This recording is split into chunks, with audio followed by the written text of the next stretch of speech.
하나님의 말씀은 사도행전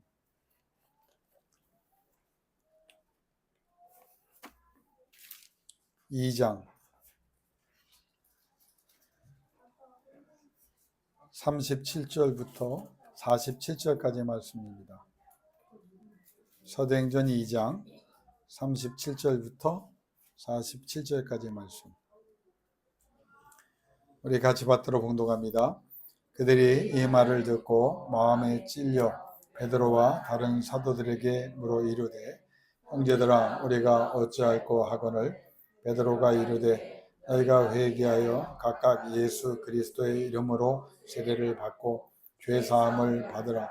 그리하면 성령의 선물을 받으리니 이 약속은 너희와 너희 자녀와 모든 먼데 사람 곧 주 우리 하나님이 얼마든지 부르시는 자들에게 하신 것이라 하고, 또 여러 말로 확증하며 권하여 이르되, 너희가 이 배역한 세대에서 구원을 받으라 하니, 그 말을 받은 사람들은 세례를 받음에 이날의 신도의 수가 3,000이나 더하더라.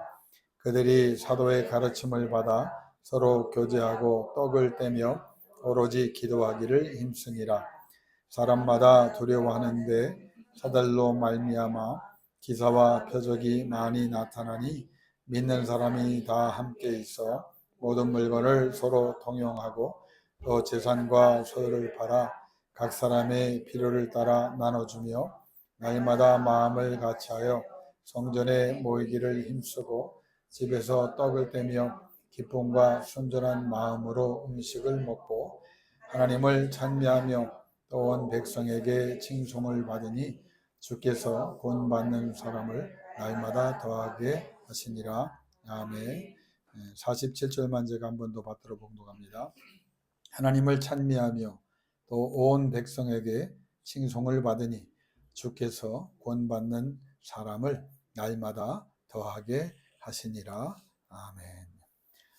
어제 제가 어떤 분을 만났습니다. 우리 교회는 아니고 우리 교회를 위해서 기도해 주시는 분을 만나서 같이 또 식사하면서 교제하고 또 말씀을 들었는데, 사람은 서로 아는 것 같아도 사실은 잘 모르는 것 같아요.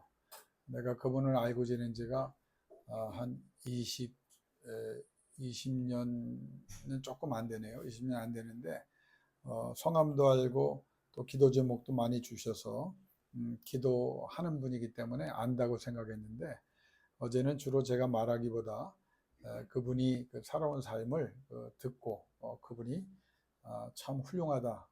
오히려 제가 그분은 부족한 종을 존경한다고 하는데, 나는 오히려 그분을 진심으로 존경하는 마음을 어제 제가 고백했고, 또 지금도 생각하면 큰 또 힘이 되는 그런 이야기를 들었습니다.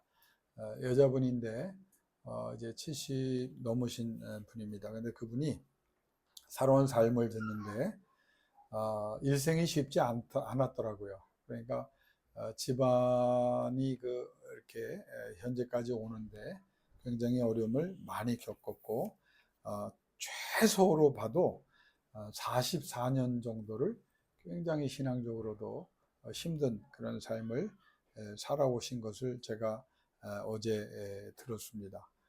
뭐 과거에도 그랬겠지만 늦게 어머니 아버지가 이제 첫 딸로 낳으셨는데, 그 이후에도 또 자녀들이 동생들이 많이 있었는데 살아있는 사람 숫자만큼 또 먼저 그 과거에는 그런 일이 많았잖아요. 아기를 낳고 동생들이 먼저 세상을 떠나는 일을 어렸을 때부터 많이 또 경험을 하셨더라고요. 그런데 이분이 예수를 믿게 된 그 이야기가 기가 막혀요. 너무 힘들고 어려운 삶을 살면서 그래도 그것을 긍정적으로 극복하려고 애쓰고 있었는데, 그래도 울적할 때가 있을 거 아닙니까? 힘들고 어려우니까. 그런데 힘들고 어려울 때 어디서 참 슬픈 노래가 들려오더래요. 그래서 그 노래를 들으면서 눈물도 흘리면서 이렇게 슬픈 내 마음을 이렇게 잘 표현하는 노래가 있나, 유행가는 아닌데 그렇게 이제 감동을 받았다고 그래요. 근데 옆에 그 이웃 중에 한 동생처럼 지내는 여성이 있어서 야, 아무개야, 내가 마음이 이렇게 슬프고 어려운데 어디서 노래가 들리는데 그렇게 슬픈 노래더라. 그래서 그 내용이 뭐냐? 그래서 대충 가사를 얘기했더니 찬송가라고 그러더래요. 그러니까 찬송가를 들은 거예요. 근데 그게 뭐 이렇게 제가 어느 찬송인 기억은 안 나는데 그 찬송을 들어요. 그러면서 언니 내가 노래 하나 더 해줄게요. 그러면서 찬송을 또 불러주는데 더 슬픈 찬송을 하더래요. 그래서 그 찬송을 들으면서 눈물을 흘리면서 야 이렇게 내 마음을 표현을 이렇게 잘하는 그 노래가 있구나. 그래서 교회 가면 이런 찬송이 이런 노래가 많어 언니. 슬픔만 이렇게 더하는 게 아니라 잘 들으면 그 위로도 받을 수 있어. 그렇게 얘기를 하더래요. 그래서 그때부터 이제 교회를 그러니까 이분은 누구의 전도를 받았다기보다는 하나님이 친히 슬픈 노래로 슬픈 찬송으로 그녀의 삶을 이렇게 만져주셔서 교회에 나오시게 됐습니다. 근데 제가 그 얘기를 다 할 수는 없고 내가 왜 그분을 존경한다는 표현을 하게 됐냐면 자신이 살아온 삶이 너무 힘든 삶이었어요. 그래서 여러분이 지금 생각하는 여러분의 삶도 쉽지 않았겠지만 제가 객관적으로 볼 때 아마 최상급의 그런 고통의 환경 속에서 살아오셨더라고요. 근데 자기의 삶도 그렇게 쉽지 않은데 나중에 부모님의 그 삶을 또 책임져야 되는 그러니까 부모님의 삶까지 책임져야 되는 너무 무거운 짐을 그 부모님 때문에 또 지고 40여 년을 또 살아오셨고 또 거기에 그 남편을 만났는데 이 남편이 뭐 제가 개인적으로 다 얘기할 수 없지만 아무튼 그 짐도 버거운데 남편이라고 하는 사람이 준 짐이 또 어마어마한 짐을 줬어요. 금전적으로도 그렇고 뭐 여러 가지. 그분은 거짓말을 잘하는 남편을 만났다 그렇게 표현을 하시더라고요. 그래서 믿고 사람 믿을만하다 쓸만하다 그래서 결혼했는데 그 말이 다 거짓말이었고 살아오는 삶도 그래서 그분이 굉장히 그 권사님에게 힘든 그 삶을 사는 권사님에게 또 힘든 짐으로 그렇게 짐을 지고 가는 것도 힘든데 또 남동생이 그 성균관대 경제학과를 나올 정도로 아주 공부도 잘하고 훌륭한 그 남동생 집안의 미래를 이렇게 이끌어갈 기대를 받는 남동생이었는데 그래서 다 그렇게 투자했는데 그만 그때가 80년대 전두환 그때 시제였던 것 같아요. 그냥 무작위로 끌려가서 매를 맞고 고문을 당하고 그래서 억울한 일을 당하고 또 형사가 또 계속 쫓아오고 그리고 진짜 그 문제가 생길 일에 또 이제 연루가 돼서 1년 6개월의 형을 받고 그리고 1년을 살다가 나왔는데 너무 충격을 받고 너무 공포에 그 노출됐기 때문에 정신적으로 견딜 수 없는 그런 질병이 생겨서 그분들 선후배나 동기들이 지금 이름을 대면 알만한 그런 영향력 있는 사람들이야. 그래서 그 동기나 선후배들이 다 지원했음에도 불구하고 너무나 젊었을 때 받은 그 충격 때문에 그러니까 그분은 그 동생의 삶을 또 여지껏 한 80년부터 시작한 거니까 44년 정도를 또 자기 힘들어 부모님의 짐 져 남편의 짐을 져 그리고 남동생의 짐을 또 지고 있는데 또 하나 거기서 끝나지 않고 아들도 군대 가서 혹독한 그 훈련을 받고 또 아마 학교 때부터 왕따를 당하고 못된 친구들한테 굉장히 시달림을 당했는데 군대 가서 그게 또 터진 거예요. 군대에서도. 그래서 그 이후에도 또 아들의 삶까지 짊어지는 거예요. 지금 이렇게 정신적으로 또 심정적으로 건강하지 못해서 정상적인 나이가 이제 40이 넘어가지만 가정을 이루지도 못하고 또 어떤 그 직장 생활도 못하는 그런 이제 삶을 그래서 아들까지 돌보는 거예요. 이분을 인간적으로 보면 한 사람도 도움이 되는 사람이 없었어요. 물론 뒤늦게 딸이 신앙생활 잘하면서 동역이 됐지만 근데 가장 힘들고 어려울 때는 지금도 그래서 현역에서 일을 해야만 되는 그런 70이 넘었는데도 이렇게 애쓰지 않으면 그 먹고 사는 문제도 사실은 이제 누가 돕는 사람도 없고 벌어오는 사람도 없으니까. 그런데 놀라운 사실이 뭔지 아세요? 너무 밝아요. 그러니까 이분을 보고 얘기를 들을 때 저는 내가 알았다고 생각했는데 몰랐던 그 삶을 들으면서 내가 이분을 몰랐구나. 그러면서 그 얼굴이 밝을 수가 없는데, 어두워야 되는데, 다 망가져야 되는데 너무 밝은 거예요. 밝고 또 남을 돕고 베풀고 또 협력도 할 줄 알고 지금도 자기의 환경을 오히려 이렇게까지 일할 수 있도록 환경이 열어진 것이 얼마나 감사해요. 그래서 제가 그분을 보면서 너무너무, 만약에 내가 그분의 그 겪어온 질고의 내용을 한 10분의 1만 내가 겪었어도 나는 이렇게 살 수 없을 것 같다는 생각이 들어요. 그러니까 제가 만나본 분 중에는 가장 최강의 고통을 겪으며 살아온, 그것도 40여 년을 그렇게 살아온 분이에요. 그런데 그분이 얼굴이 밝고 그렇게 남들을 배려하는 삶을 살 수 있었던 이유가 뭘까? 그분이 딱 그래요. 신앙이라는 거예요. 신앙. 하나님이 없었다면 자기는 살 수 없었다는 거예요. 처음에 그러면 신앙생활을 하면 좀 나아져야 될 거 아니에요. 그런데 44년 예수를 만나고 신앙생활을 하면서도 그 짐이 줄어들지 않고 늘어났단 말이에요. 그런데 자기도 그랬대. 아니 해도 너무한 거 아니냐. 이렇게 힘들고 어려운 나를 불렀으면 좀 짐을 덜어주시든지 좀 이렇게 위로를 해주셔야 되는데, 아니 나를 이렇게도 힘들게 할 수 있느냐, 그런 생각이 들어서 그렇게 하나님 앞에 섭섭함과 원망 아닌 원망도 했다는 거예요.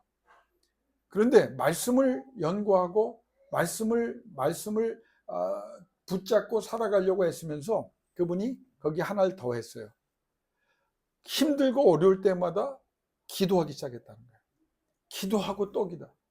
억울한 일 당하면 기도하고, 답답한 일 생기면 기도하고, 물질적으로 어려우면 기도하고, 자녀들 때문에 기도하고, 남편 때문에 기도하고, 남동생 때문에 기도하고, 주변에 자기에게 상처 주는 사람들 때문에 기도하고, 막막한 길을 걸어가면서도 그것 때문에 하나님이 도와주시지 않으면 안 된다는 생각을 오히려 더 독하게 품고 기도했더니 오늘 하나님이 이 자리에 이르게 하셨다는 거예요. 여러분, 인생의 길을 걸어갈 때 우리가 터널 같은 데를 지날 때가 있어요. 어제도 제가 그 만남의 장소를 갔는데 터널을 2번 지났거든요. 굉장히 긴 터널을 지났는데 그 터널을 지나갈 때 여러분, 이 터널이 끝날까? 그럴 때가 있어요. 너무 긴 터널을 만나면. 그러나 기억하십시오. 그 터널은 영원하지 않더라고요. 그 터널은 끝나게 되어 있더라고요. 그 과정을 지나가면 결국은 어떤 분은 또 그럴 거예요. 목사님, 내 삶은 터널이 아니라 이건 지하 동굴 암흑으로 지금 땅 파고 들어가는 것 같은데 저는 터널이 아니라 지하 동굴로 들어가고 있습니다. 그런데 성경은 뭐라고 말합니까?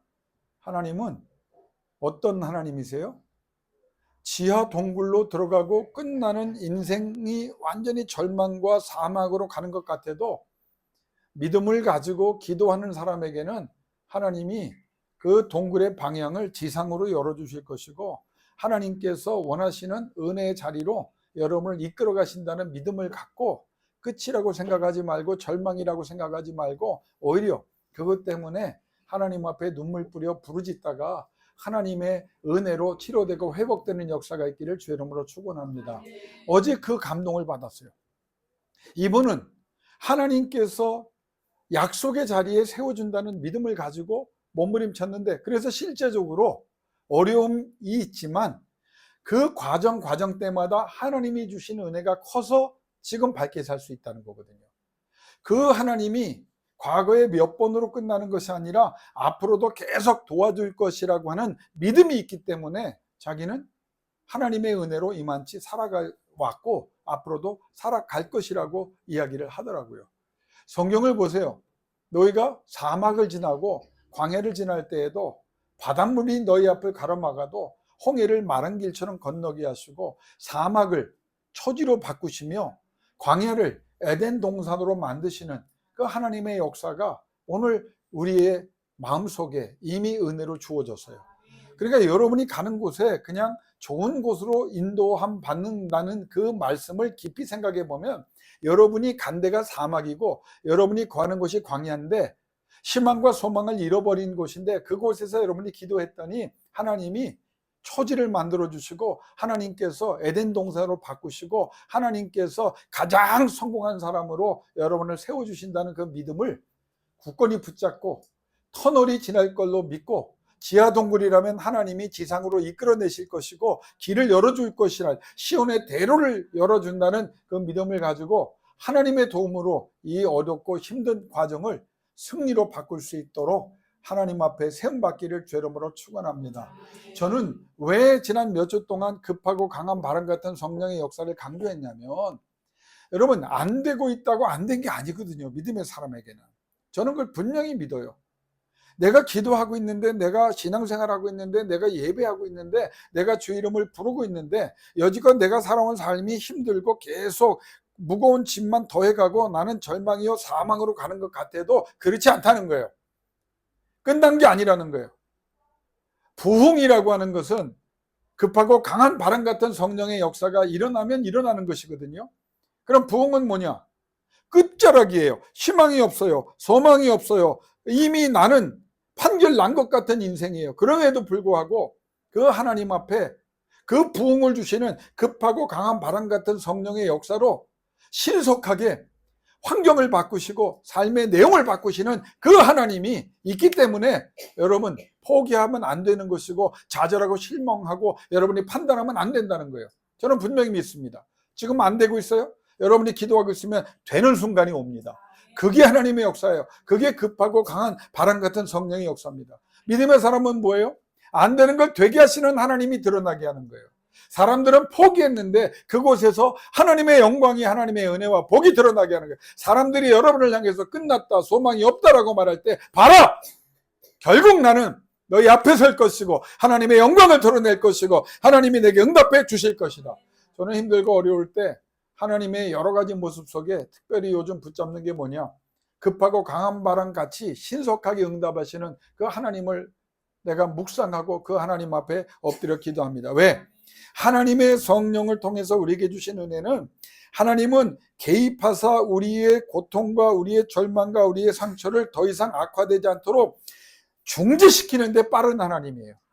내가 하나님 앞에 기도했더니 내가 깨닫지 못하는 모든 상황을 깨닫게 하시는데 빠른 하나님이시고, 내가 돌아와서 다시 새 삶을 시작하게 하시는데 빠른 하나님이시고, 온전히 새롭게 하심에 빠른 하나님이고, 상태와 상황을 바꾸시는 빠른 하나님, 그 하나님이 전능한 하나님이란 말입니다.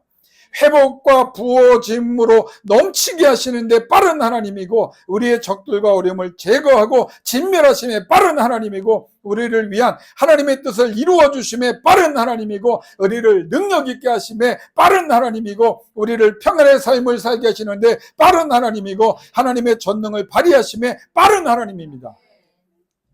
제가 이렇게 설교를 하면 그래요. 목사님, 그렇게 여러 가지를 빨리 말하면 어떻게 받아 적습니까? 안 적어도 좋아요. 한 가지만 기억하십시오. 앞에 네모를 쳐놓고요, 뒤에다가 무엇에 빠른 하나님, 이것만 기억하세요. 여러분의 문제를 거기에 드세요. 내가 상처와 아픔이 있어, 치료와 회복하시는데 빠른 하나님. 내가 궁핍해, 그런데 하나님께서 부어주사 넘치게 하시는데 빠른 하나님. 내가 깨닫지 못하고 내가 방황하고 있어, 그런데 분별하게 하사 깨달음을 주사 하나님의 진리로 하나님이 원하시는 영광의 자리에 세우시는데 빠르게 하신 하나님. 하나님의 그 부흥의 역사를 여러분이 기억할 때 하나님이 얼마나 위대하신 분이지, 얼마나 여러분 사랑하시냐. 여러분, 하나님이 빠른 이유를 몇 가지만 얘기하면요, 왜 하나님이 이런 빠른 강하고 능력 있는 역사, 급하고 강한 바람 같은 성령의 역사, 불같이 갈라지는 그 역사를 우리에게 주시냐면, 빠른 하나님은 시간과 공간을 초월하시는 하나님이에요.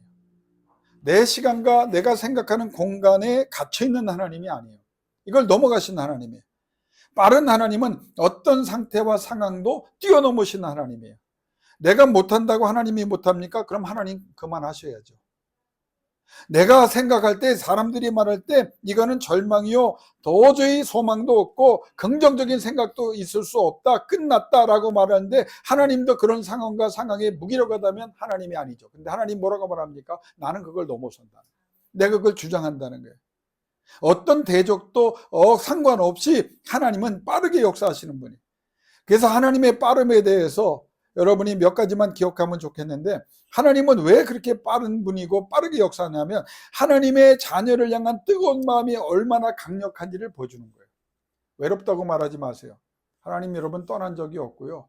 하나님이 여러분이 가장 힘들고 어려울 때, 외로울 때 같이 계신다는 것을 간절히 기도하다가 체험할 수 있기를 주 이름으로 권면합니다. 그때 빠른 하나님을 만나는 거예요. 왜 하나님이 빠르십니까? 거룩하신 하나님은 모든 불의와 불공정과 불평등을 바로잡고 하심에 얼마나 진심인지를 보여주는 것이 하나님의 빠름이에요. 내가 상처받고 내가 억울한 일을 당한 거 걱정하지 마세요. 하나님을 잠시도 못 견뎌요. 그래서 빨리 나타나서 해결하실 거예요. 그 순간이 언제인지 몰라요. 그러나 보십시오. 약속된 것이고 일어납니다. 여러분이 상상보다 강력하신 하나님이 순식간에 상황과 상태를 바꾸실 수 있다는 분이에요. 하나님이 왜 빠릅니까? 어떤 지체의 방해물이, 적군들이 있어도 용납하지 않으시려는 하나님의 우리를 향한 뜨거운 마음이 빠름으로 나타나는 거예요. 하나님께서 우리가 문제 때문에, 우리의 적들 때문에 우리가 힘들어하고 모든 것이 지체된 것 같아도 하나님이 뜻을, 그래서 여러분 이 하나님의 빠름을 생각하면 왜 희망을 갖냐면 언제 하나님의 역사가 날지 몰라요. 여러분 우리 교회가 부흥하는 교회가 되기를 원합니까? 어떤 면에서요? 사람이 많아지는 부흥이요? 우리 그거는 목사가 그렇게 기도하지, 여러분도 그렇게 기도하지 않고 있는 걸로 저는 알고 있어요. 여러분 숫자에 이제 우리 넘어가야 돼. 저의 목표는 뭐냐? 여기 있는 사람 한 사람 한 사람이 진심입니다. 일당 100이 되고 1000이 되고 만이 되면 그게 하나님의 빠른 부흥입니다. 내가 나이가 많은데요, 여러분 하나님이 나이 때문에 제한받으면 하나님 아니시죠. 내가 지금 형편이 이런데요, 아니 하나님이 주시기도 하시고 걷어가시는 하나님인데, 여러분 형편 때문에 하나님께서 내가 배운 게 없는데요, 지혜의 하나님은 어떤 하나님인데요? 내가 사람들이 돕지 않고 지금 상황이 전 세계가 불황인데, 여러분 전 세계 불황도 누가 주장하시는데요? 하나님이 주장하시는 거예요. 하나님께서 가뭄의 때 100배의 복을 주시는, 그게 빠른 하나님입니다. 약속하신 하나님의 약속을 이루어 주심에 얼마나 진심이신지를 말씀하는 게 하나님의 빠르심이에요. 왜 빠르게 역사한다고요? 하나님이 약속하신 것을 붙잡는 그 약속을 여러분에게 주셔야 되기 때문에 하나님은 그렇게 빠르시다는 거예요. 마지막으로 하나님은 어떤 전능도 아끼지 않고 여러분을 향하여 부어주시기 원하시기 때문에 빠르신 분입니다. 왜 빠른 하나님을 묵상하는지 아세요? 하나님이 전능도 아끼지 않으시기 때문에, 전능으로 역사하시고 싶어하는 하나님이기 때문에, 그렇게 하시기 때문에 빠른 하나님으로 우리에게 경험된다고 하는 사실을 여러분이 기억할 수 있기를 주 이름으로 축원합니다. 그 하나님이 오늘 사도행전 2장에 이렇게 다른 표현으로 그분의 빠름에 대해서 이렇게 말합니다. 따라합시다. 날마다 더하게 하시니라. 날마다 더하게 하신다. 날마다 더하게. 여러분 이 말씀이요, 여러분이 진짜 머릿속에, 가슴 속에, 여러분 영혼 속에, 여러분의 삶의 환경에 뿌리를 내렸으면 좋겠어요. 날마다 더하게 하신다. 하나님께서 엄청나게 급속하게 빠르게 하시거든요. 자, 다시 얘기할게요. 여러분 한번 여기 보세요. 초대교회, 그 교회라고도 할 수 없어요. 제가 다음 주에 또 얘기하겠지만, 다 배신하고 도망갔던 사람들이에요. 못 배운 사람들이에요. 가난한 사람들이에요. 사회의 주류가 아니라 비주류를 넘어서 저쪽 변방에서 진짜 멸시 받는 갈릴리 지방에 주축을 둔 사람들이에요. 여성들이에요. 그런데 보세요. 저들이 하나님의 말씀에 따라서 기도하다 보니까 어떤 역사가 일어나요? 급하고 강한 바람 같은 성령이 약속에 따라 급하고 강하게 임해버려요. 막을 수가 없는 거예요, 이거를. 여러분, 그 120명이 거기에 무슨 교관 대장, 무슨 재벌이 있는 것도 아니에요. 이 하나님의 역사를 교회가 잘못하는 거예요. 뭐 있는 사람이 대접받고 배운 사람이 대접받고 사회적 지위가 있으면 대접받고, 이게 잘못된 거예요. 교회는 그런 것은 초월해야 돼요. 하나님의 관심은 영혼입니다.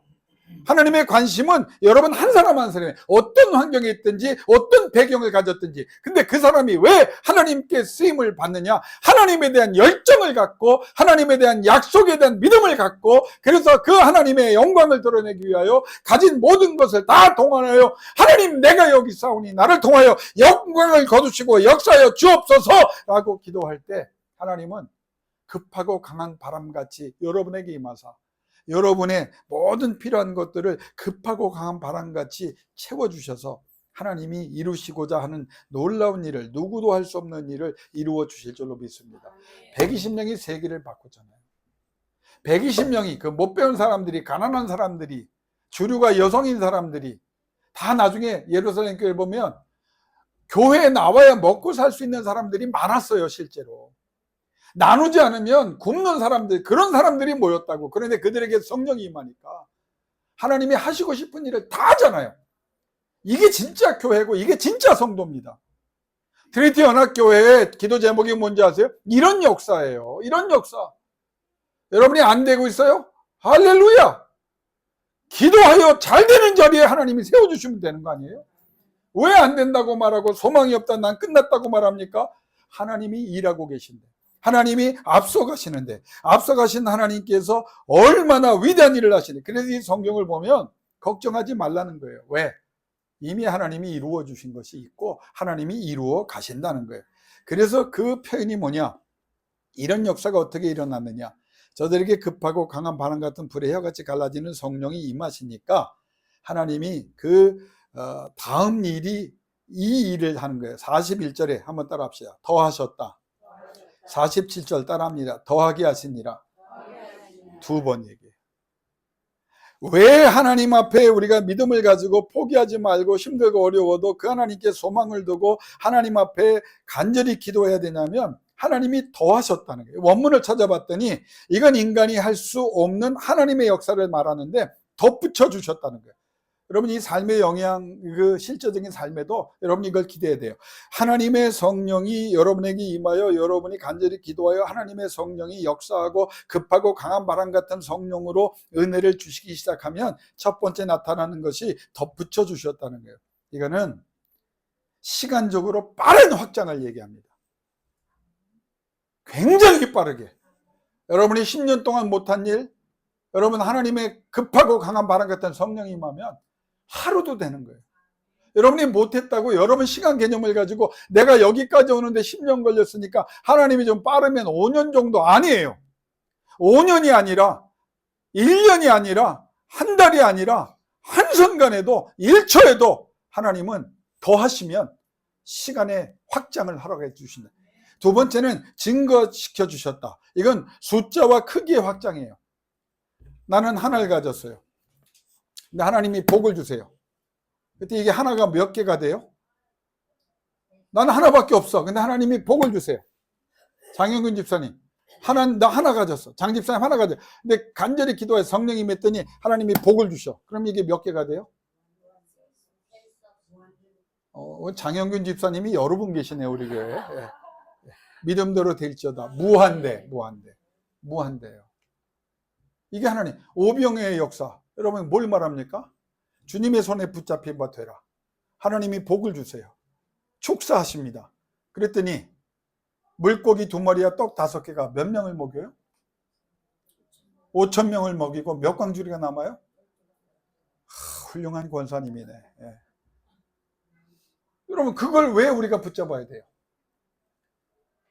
김성근 집사님, 김정 집사님, 왜 그 하나님을 붙잡아야 돼요? 그 하나님이 지금도 그런 역사를 우리에게 급하고 강한 바람 같은 성령을 통하여 하시기를 원하시고 하고 계시기 때문입니다. 오병이어의 역사, 5,000명을 먹이는 역사, 믿음대로 될지어다 무한대의 복을 주시는 그 하나님이 더 하신다는 거예요. 증거시킨다는 거예요. 덧붙여 주신다는 거예요. 포함시켜 주셨다. 세 번째, 지경의 확대입니다. 내가 여기밖에 못해. 내가 아는 지인 여기밖에 못해. 보세요. 갈릴리에서도 알아주지 않고, 여러분 그 사람들이 성령을 받으니까 세계적인 사람이 돼요. 성경의 역사를 보고 교회사의 역사를 보세요. 변변찮은 사람이 하나님의 영에 붙잡힌 바 되니까 그의 삶을 통해 하나님이 역사하기 시작하니까 세계적인 사람이 돼요. 사람들이 안 알아준다고 이러면 섭섭할 때 있죠. 당장 중지하십시오. 하나님이 알아주시고 하나님이 알려주시면 놀라운 역사를 하나님께서 이루어 주실 겁니다. 그게 하나님께서 주십니다. 네 번째는 다 적으셨나요? 네, 다 적으셨나요? 네. 왜 권은영 집사님 안 적으세요? 아까 메모지 드렸는데 볼펜을 안 드렸구나. 네. 네? 그래요? 그거 다 기억하고 계시죠? 첫째는 덧붙였다, 시간적인 확장, 증가시켰다, 크기와 숫자의 확장, 포함시켜 주셨다, 지경의 확장. 네 번째가 뭐다? 채워 넣으셨다. 채워 넣으셨다. 더하셨다는 이 표현, 41절과 47절에 나오는 이 표현은 뭐냐면 내용과 그 내용의 질적 수준을 하나님이 높여주셨다. 여러분이 뭘 만들어냈는데 가치가 없는 것이면 무슨 도움이 되겠어요? 근데 이상하게 하나님이 채워 넣으시고 더하시기 시작하니까 급하고 강한 바람 같은 성령으로 급속하게 신속하게 응답하시니까 내용이 채워지는 거예요. 내용이 채워지니 하나님이 영광을 거두시는, 그걸 41절 47절 두 번 얘기했습니다. 자, 그러면 오늘 제가 빨리 정리를 한번 해드릴게요. 그럼 이런 일들이 어떻게 일어났느냐? 그 전에 그럼 이런 일이 몇 번 일어났느냐? 47절에 따라합시다. 날마다. 야, 이런 일들이 날마다, 그러니까 매일매일이 기록갱신인 거예요. 내가 요만큼 받아서 그거 갖고 몇 년 간증하고 퍼먹고 그걸로 그냥 퍼먹다가 없어지면 그냥 옛날로 돌아가는 것이 아니라 하나님의 급속한 성령의 역사가 날마다 계속적으로 끝없이 지금 2000년 이상의 현재에도 일어나는 하나님의 은혜, 동쪽에서 서쪽으로 확장되는 복음의 역사, 동시에 남북으로 차고 넘치는 하나님의 역사가 지금도 일어나게 날마다 급하고 강한 것이. 여러분, 나는 여러분이 간증이 많아지길 원하는데 몇 가지 간증 몇 년 똑같이 하지 말고요, 한두 번 하고, 두 번도 그렇다, 한 번만 하고 그걸 안 해. 왜? 새로운 간증이, 더 큰 간증이, 더 은혜로운 간증이 여러분에게 주어지기 때문에 이게 날마다, 이게 하나님의 역사예요. 하나님의 은혜 주사 내가 이렇게 성공했습니다. 그건 한 번이면 좋게 하나님께 영광을 돌립니다. 하나님께 좋게 하나님 더 큰 것으로 영광을 돌립니다. 또 다른 것으로 영광을 돌립니다. 또 다른 것으로 영광을, 아멘을 해야 끝내죠. 이게 하나님의 날마다의 역사라는 거예요. 자, 그러면 이런 일들이 왜 일어났느냐? 성경은 간단해요. 46절부터만 보면, 그 전에는 제가 1장에 관한 2장의 초반은 제가 생략하고 46절에 날마다 마음을 같이하여 성전에 모이기를 힘썼더니 이런 일이 났다. 성경 분명해요. 성전이 뭐예요? 교회예요. 여러분, 교회 우습게 교회 나오고 안 나오는 거 이거 쉽게 생각하지 마십시오. 이 교회는 하나님이 세운 거예요. 교단이 세운 거, 목사가 세운 거 아니에요. 사람이 세운 거 아니에요. 하나님이 세운 거. 이 교회에 나오고 안 나오는 거 하나님이 세운 기간을 통해서 하나님 앞에 영광을 돌렸더니 날마다 하나님의 급속하고 강한 바람 같은 성령의 역사가, 더하시는 역사가 나타났다. 이 성전이라는 말은 영적 목적의 모임입니다. 교회뿐만 아니라 영적인 모임. 여러분 주변에 모임 많으시죠? 무슨 모임이에요? 지화자의 모임입니까? 놀고 먹자 마시자의 모임? 예수의 이름으로 이제는 끊어버리고 영적인 모임, 성경 공부를 하고 신앙을 나누는, 말씀을 같이 상고하는 그런 영적 모임을 성전이 뭐예요? 개인의 경건을 얘기하는 거예요. 교회에 나와서도 영적 모임을 통해서도 혼자 있을 때도 어떻게 해요? 개인의 경건을 추구하면 성전에 모이는 거예요. 하나님의 성령이 날마다 강하고 급한 바람 같은 성령의 역사가. 김 집사님, 내가 숙제 준 거 하고 있어요? 애들하고 말씀 나누고 있어요? 애들하고 저녁 때 기도하고 있어요? 이거 해야 된다니까. 그래야 날마다 역사가. 민지야, 엄마하고 뭐 해야 돼? 말씀을 나누고 엄마한테 기도해 달라고 그래. 그리고 네가 기도해봐. 이거 안 하잖아요, 우리. 여러분 가정에 영적인 경건이 얼마나 지금 들여지고 있습니까? 이게 안 되는 거예요. 남편은 남편대로, 아내는 아내대로 해야 되겠지요. 남편과 아내가 같이 하면 더 좋겠지요. 자녀들이 함께 하면 더 좋겠지요. 같은 모임으로 예수 그리스도의 이름 아래 모인 사람들이 함께 하면 좋겠지요. 교회 나와서 하면 좋겠지요. 그런 사람에게 하나님의, 우리가 이걸 안 하니까 안 일어나는 거예요. 이걸 해야 된다고.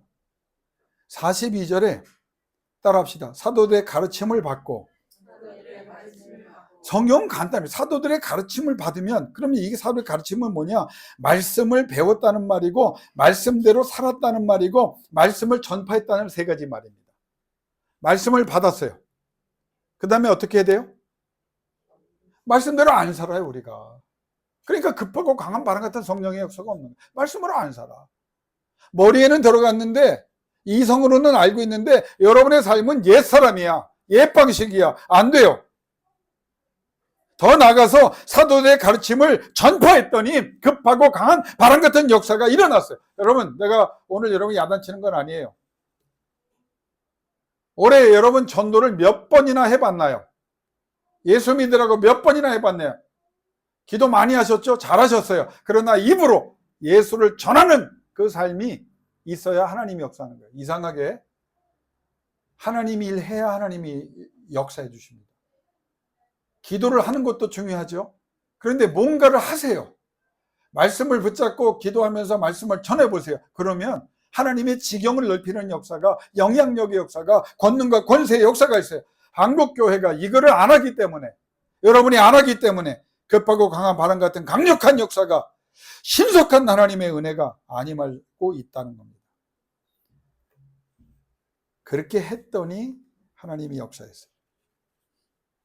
날마다 모여 찬미를 하고 날마다 모여 하나님의 이름을 높였더니 하나님께서 어떻게 더하시는 역사. 자, 그러면 인생을 살아갈 때, 신앙생활할 때 두 가지의 삶이 있어요.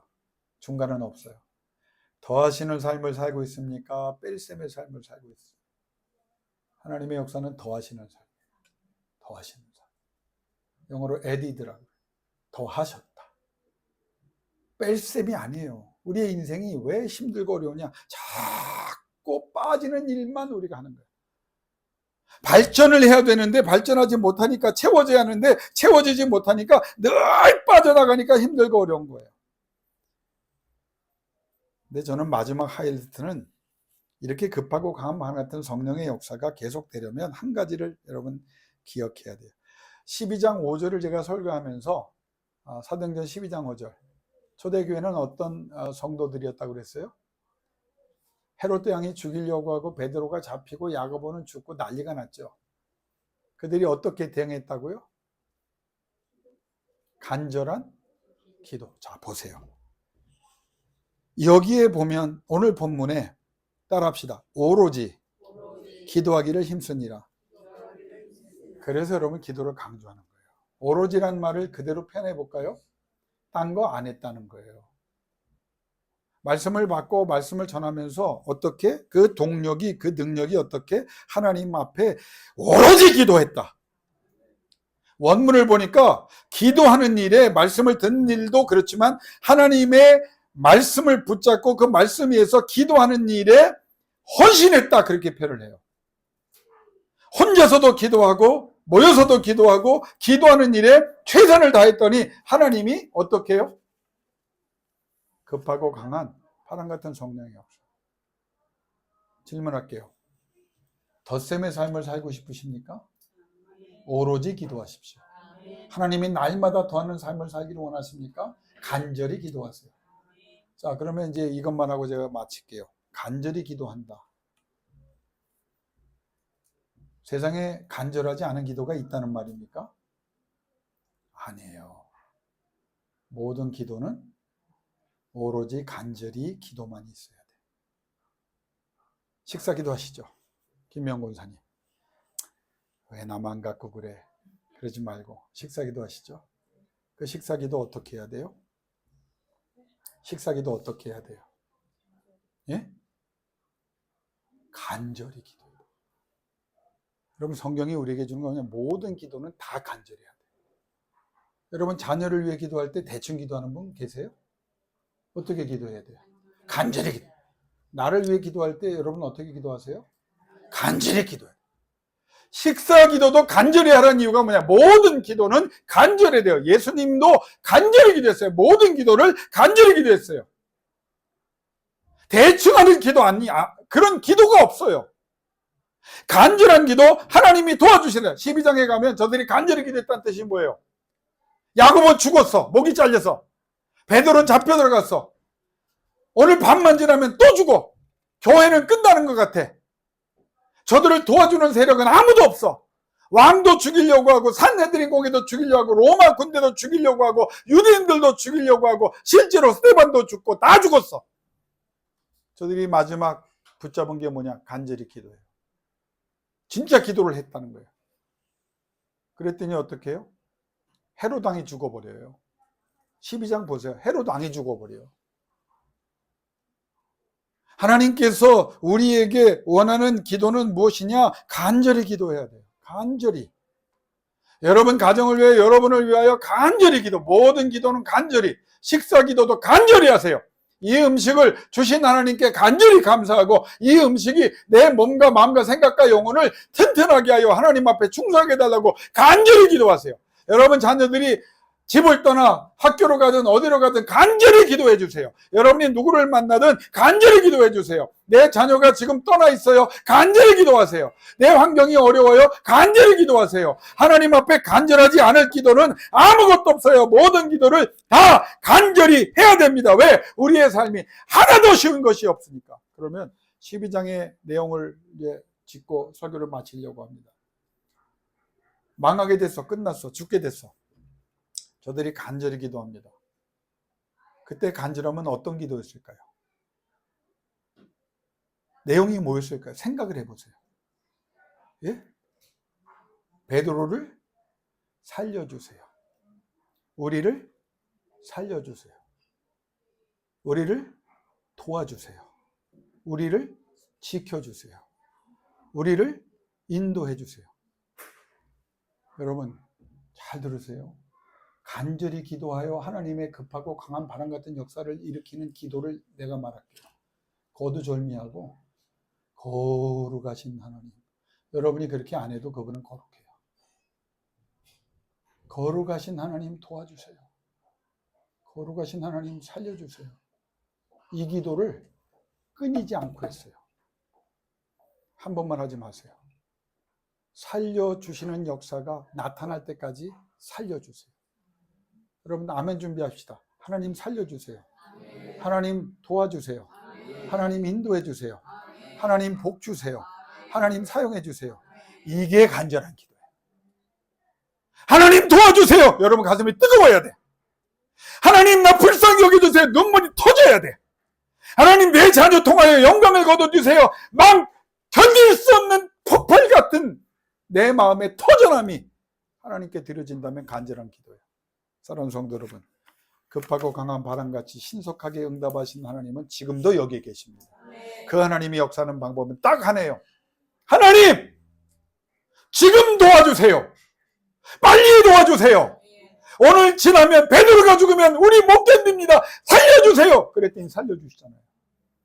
이 하나님이 여러분의 인생에 그 하나님으로 나타나십니다. 나 기도할 줄 몰라요. 괜찮아요. 하나님 도와주세요. 아버지 불쌍히 여겨주세요. 아버지 치료해 주세요. 아버지 살려주세요. 아버지 필요한 거 공급해 주세요. 나 하나님의 영광 위에 살고 싶어요. 이 기도를 하나님이 듣고 싶어요. 초대교회가 그렇게 했고 여러분이 그 기도로 하나님의 사람들 되시기를 주 이름으로 축원합니다. 이 시간 기도하기를 원합니다.